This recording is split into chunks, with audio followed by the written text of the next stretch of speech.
ওকে বাড়িতে খেতে দেওয়া হয় না তো, ওর গাজর এখানে পড়ে রয়েছে, ঠিক আছে? আর একটা গাজর তো আমি ছাদের উপর তুলে রেখেছি। ওকে বাড়িতে খেতে দেওয়া হয় না, কি করবে বেচারা, বেচারি।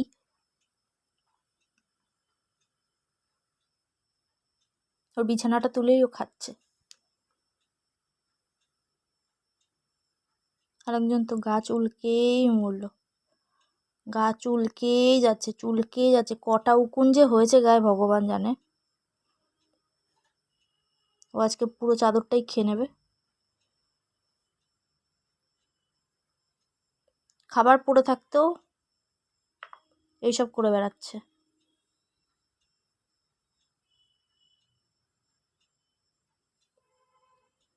কি আর বলবো, কিছু বলার নেই।